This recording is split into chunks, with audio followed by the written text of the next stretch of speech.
Welcome everybody to this edition of Attention Talk Video. I'm your host, ADHD and Attention Coach Jeff Copper, and today I'm here to talk about anxiety and working memory and worry and emotions.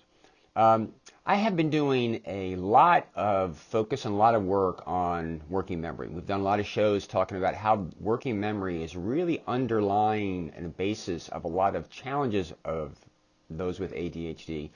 And we actually have a couple videos out there on working memory that actually use attention exercises to put you in a situation to simulate, so you can kind of get an idea by putting you in the experience of witnessing the process of working memory inside your head. So with all that being said, one of the things about people with ADHD, they have a lot of anxiety, and some of that is it's kind of genetic and biology based, but I've had a lot of coaching conversations with people with ADHD, and we talked about working memory and the idea that you can only hold so many thoughts and ideas in your mind. Let's say hypothetically that you could hold 5, and you've got 15 important things that are out there. What happens is, and I'm just going to use a thought as like 1 through 5. Let's say all of a sudden number 7 comes into your mind, and if you can only hold 5, maybe you drop off 2. Then number 10 comes in and you drop off 5. Then number 15 comes in and you drop off 1. What do you have left? It's boggling my mind now even to remember what's left. So then what happens is one of the words that you forgot, or one of the thoughts you forgot, comes back in. The idea really here is you can only hold so much in, and your mind is constantly spinning around trying to get its head around all 15 items, which it can't do. Those simulations or that spinning around ends up kind of manifesting kind of as worry.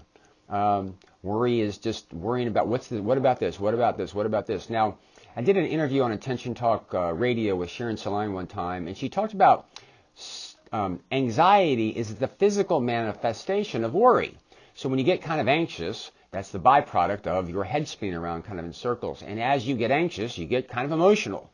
And so it's been fascinating with me in coaching people with ADHD to say, listen, if you've got a lot of emotion, if you have a lot of anxiety, let's go take a look at what we can do to manage your working memory and make it less taxed, like write things down on paper. In the middle of the night, maybe a thought or idea comes up, maybe you call your voicemail or you send yourself a text so that you can capture that. So you have all that in one place. Oddly enough, for some, this has had a material change in their anxiety when we started focusing on how we could manage their working memory. Anyway, something I would like to I'm throwing out there for you to think about. If you have a lot of anxiety, maybe think about some of this a little bit and find ways to get it outside of your head and get it down. Which, by the way, I think some people, when they're actually journaling, they're doing a lot of getting thoughts and ideas out of their head, which enables them to relax, organize their thoughts, and reduce that anxiety. So, subscribe to our YouTube channel. Please make a comment. What do you think of the video? Is this helpful for you? Did it spark another insight? We'd love to hear from you. Hope you've enjoyed this edition of Attention Talk Video. Take care.